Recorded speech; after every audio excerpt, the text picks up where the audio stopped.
Welcome back to another episode of the XOXO Inside Scoop with your hosts, Alyssa and Diana. So, this is the wedding. I know, chapter 7, the wedding. Dun, dun, dun, dun. I mean, after the last chapter, what can you really be expecting? Yeah, this one wasn't as long of a chapter. I think chapter 6 and chapter 5 those were pretty long. But this one was, this one wasn't that long. Yeah. But it was very interesting because we left off at a note where Inigo and Physique go to the zoo of death. I know. So, right there, I don't think anything good's gonna happen there. Yeah, I don't think anything good is gonna happen either. Except, I don't know. I think they would be okay because Physique is, very, he's a giant. So, obviously, he's gonna, he can break things and he can help Inigo since he's very small. Yeah.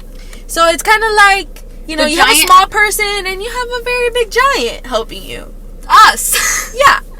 Because I'm short. Oh, I'm short too. No, but you're huge compared to me because I can barely reach this right here. Okay, Diana, you're only 5 foot and I'm 5'3". I'm actually 5'2". You seem taller than 5'3". Really? Yes. I'm 5'3" without any shoes on. Okay, maybe I did have shoes when I was measured, but I don't know. Maybe I am 5 foot. I wasn't wearing shoes. So I guess I'll be Physique and you'll be Nigo, okay? Okay. Just pretend Diana didn't wheeze right now. So basically, they're moving through the first level and they see a ton of animals, a ton of crazy, deadly, snakes, lions, tigers. Okay, this is how you know Prince Humperdinck has issues, okay? Psychotic. Yeah, he's a psycho. You can easily tell just by those animals. Those are the animals that are going to attack you.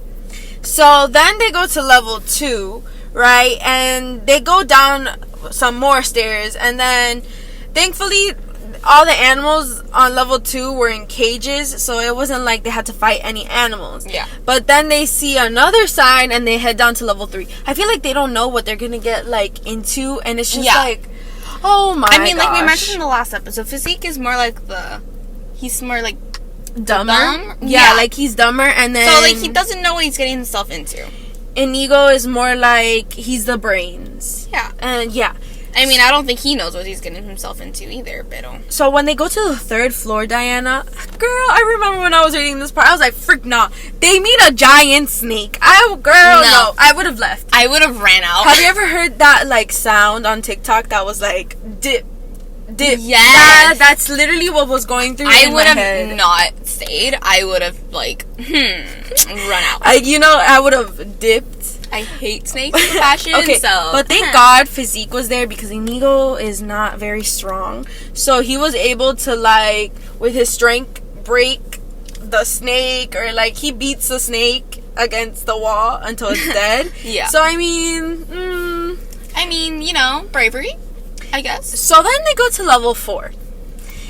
It keeps getting worse and it just gets worse. It's kind of like a video game, like Wreck-It Ralph.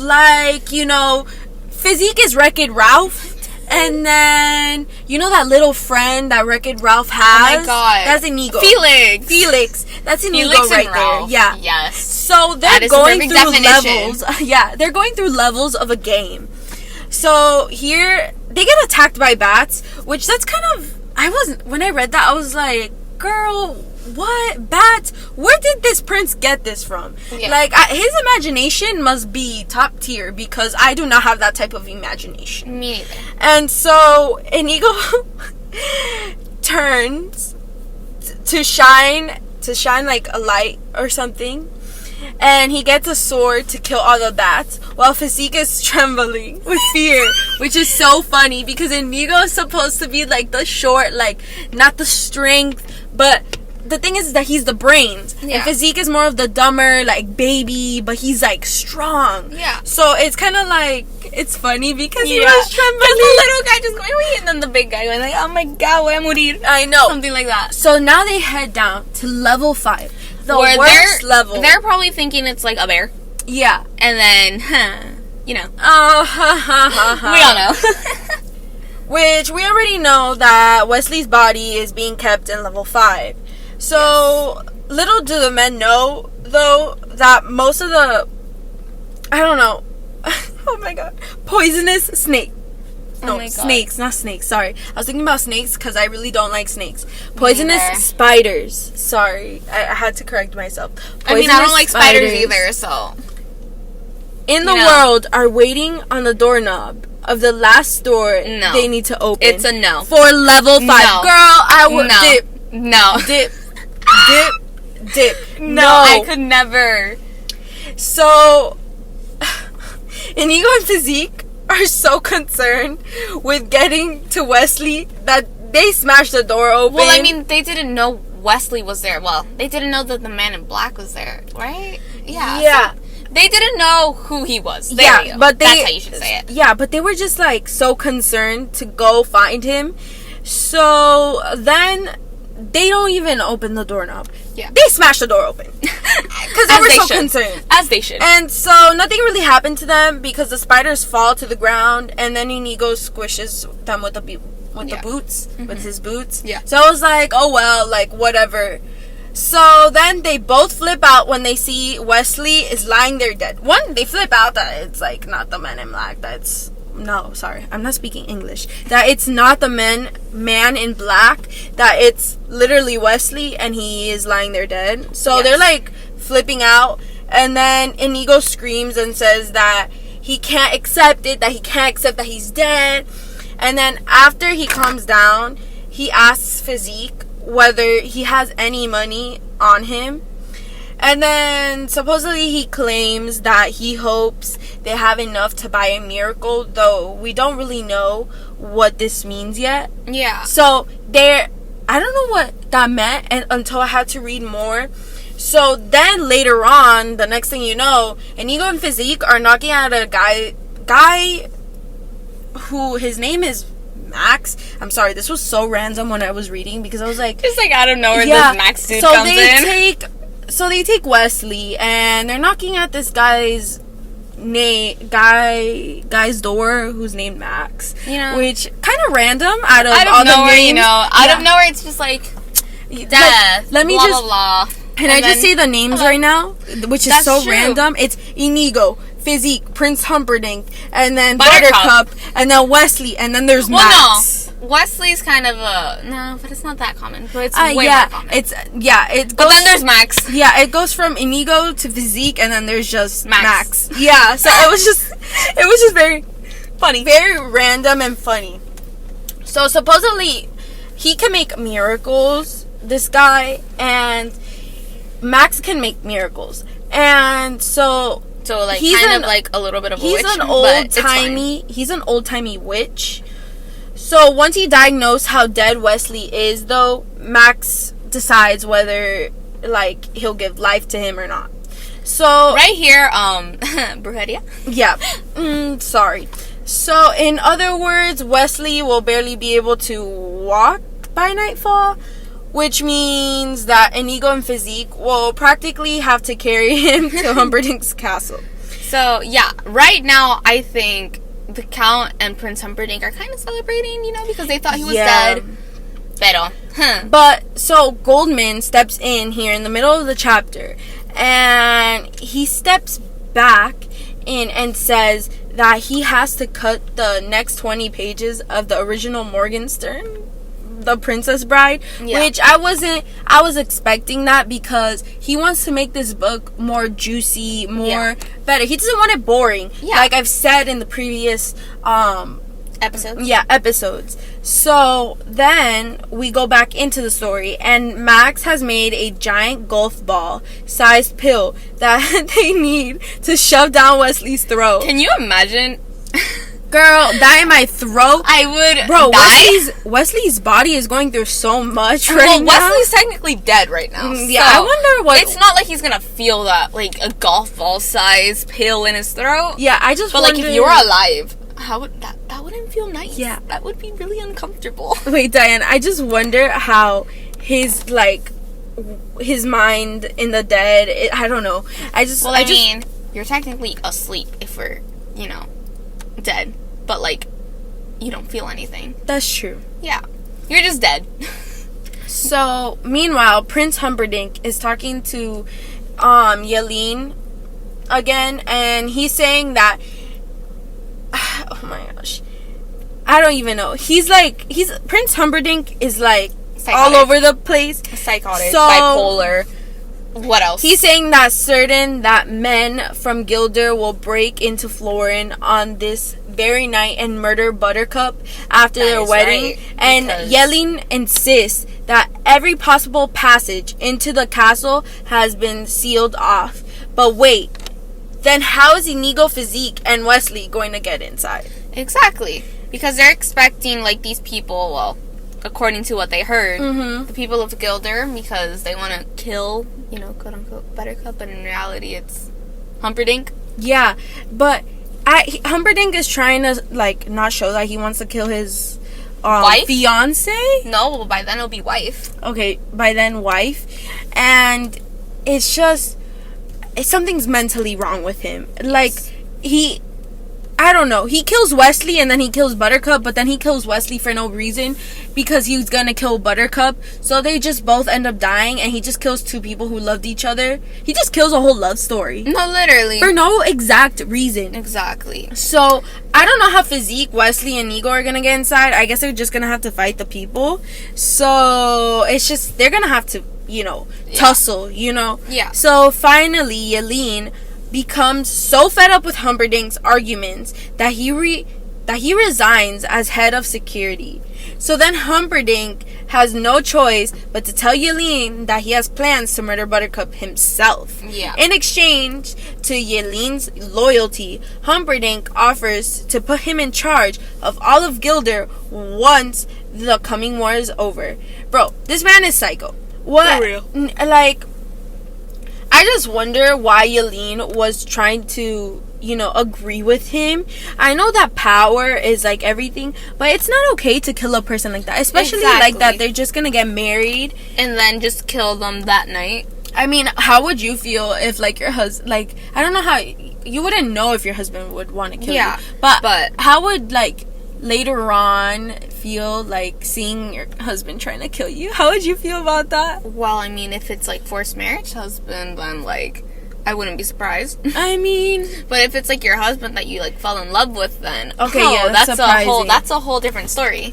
So then Humperdinck sends the albino, you know, the albino man. The albino man. Does he actually have who a name? lives down? I don't remember. I don't know. He lives down in level 5 of the Zoo of Death with Wesley. But the guy is nowhere to be found because he's literally like knocked out from. Sorry about that. So he gets knocked out from Physique, which I'm pretty sure Prince Humperdinck has no clue who that is. I'm pretty sure he doesn't. So I mean, would he recognize them from like the probably journey? Maybe. I don't think so either. So then this is where Humperdinck, he suspects there's something's up. Something's happening because, like, I mean, he's all crazy and stuff like that, but he's not dumb. He knows things are going on right now. Yeah, he's not stupid. Even though I wish he was stupid, kind of like. Well, like he is, but he's not. You know what I mean? Yeah. Yeah. So, meanwhile, we look in on the miracle Max did for Wesley.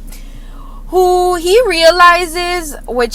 realizes that his pill is only gonna give Wesley 40 minutes of life, which Inigo and Physique, though, think that they've got a full hour before the pill runs out.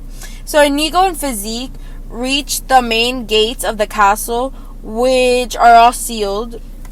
Remember, as in the beginning, or not in the beginning, in the middle of me saying Humperdinck, the girl Yelene, or the guy Yelene. Yeah, that's the head of security. Yeah, it's a guy. Sorry, I didn't say that. But Yelene, he's basically, he quit, but he didn't quit because now he's being loyal to Humperdinck. So Yelene got guards everywhere so they don't kill Buttercup. Yeah. So Inigo and Physique can't go through because it's full of guards and stuff. So they're guarding the entrances, and Inigo and Physique are trying to see how they can handle this on their own. But it's around this time that Wesley comes back from the dead and wakes up. Unfortunately, he can't really move his legs or arms. He's just like there. Yeah. So he disappears of coming up.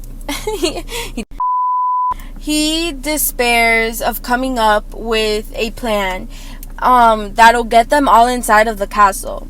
oh, if only they had a wheelbarrow, which well, I mean, they do have it because as we saw in the last chapter, the old albino guy, he kind of wheeled out dead Wesley. So they're probably gonna go get it from him. Yeah. So, but wait, Inigo remembers, again, as you just said, the albino guy has it. Yeah, and he's knocked out. From the dungeon. Yeah. So, he was pushing a wheelbarrow that the albino guy had when Physique knocked him out. Yeah. So, I'm pretty sure they're gonna go grab it. Yeah. So, but this is like the ending of the chapter. But I have a question. What's gonna happen? Like, because the prince is gonna go there to go check out the albino guy, but then, like, Inigo is gonna go check, and Physique is gonna go check, and Wesley's gonna go check. Yeah. The albino guy. Yeah. And here's the thing. They're about to get married, Humperdinck and Buttercup, so, like, he's kind of also, like, getting ready for his wedding. This is crazy. Exactly. There's, like, so much going on I'm in the matter of, like, so little chapter. I don't know how to react, because literally, oh my gosh, like, the prince thinks Wesley is dead. Exactly. Like, I don't know how it's gonna happen. It's gonna be really interesting. But in the end, with one last look on Buttercup, who hears a commotion outside the castle and knows that her beloved Wesley has come to save her. So she knows Wesley's is alive, even though he was literally dead. But he's literally dead. But he's only alive for like what? 40 minutes? 40 minutes. Exactly. So I wonder how that's going to happen, because oh my god, imagine if he's with her and then he just like collapses and dies. Oh my god. That would be so traumatizing. That would be tragic. Oh my gosh. I cannot deal with another tragic love story. Like, I already have my own tragic love story. Why do I have to hear bleeps it out? No. Why do we have to do it? Why do I have to read another book with a tragic love story? This is crazy. I know, I cannot stand it. So tragedy. Let's see. Buttercup's gonna have a great time if that happens right in front of her. I just wonder how her wedding's gonna be, because this chapter was is Wesley gonna show up at the wedding? Is he gonna object? Yo. Is he gonna die? That's my question. I object, falls to the ground. Yo, that's crazy. That would be traumatizing. What's also crazy is that I think that the prince is gonna catch them. And I just don't know how the prince is gonna react, because that prince is psycho, bro. Yeah. Like, who has a ton of animals that he's gonna kill in a dungeon? Yeah. Who has a ton of spiders? Like, I know he likes a thrill, and he likes a craziness, and he likes all those things. But I don't get it. I don't get the prince that much. I know. There's just something about him. I don't like him. I don't like him either. I'm gonna cancel him on Twitter. I'm gonna cancel him on Twitter. Okay, but I don't know. What do you guys think? Do you think he's like? I don't know. A bad person? I think yes. Well, obviously Humperdinck is a bad person, but what do you think he's gonna do if he sees them? He wants to kill Buttercup. So he wants to kill Wesley. If he sees them, well, he thinks Wesley's already dead. What is wrong with him? He just wants to kill everyone. Yeah, he is. So he's a murderer? Basically. Yeah, he's a murderer. Yeah. He's a psychotic. Yeah. Narcissistic. I don't even know. He's just bipolar, not a good person. You know? Crazy, Humperdinck, bad person. You and I would not be friends. Yeah, you and I would not be friends either. You'll be canceled. Canceled on Twitter. Mm-hmm. What else? No, canceled everywhere. Globally. All around the world. This would be a crazy, tragic love story that you just ruined. But I think maybe... Do you think Morgenstern got his idea maybe a little bit from Romeo and Juliet? Because this kind of sounds like it. It has like the same like tone and stuff like that. Mm-hmm. You know? So, I don't know. Maybe he did. But let's just leave it here, leave it off here right now with, the chaos that is going on with their lives. I think my brain is going to explode, because I very much do not like this tension that I'm having with this book. So let's just leave it off on what do you guys think is going to happen with Physique and Inigo and Wesley. And are they gonna see the prince? Are they gonna see him is a good question. So yeah, this is the end of the episode, guys. Yeah, I mean, so we'll have to see what it is on the last chapter of the book for the next episode. Crazy. Oh my god. So see you guys next time On the XOXO Inside Scoop. Bye. Bye bye.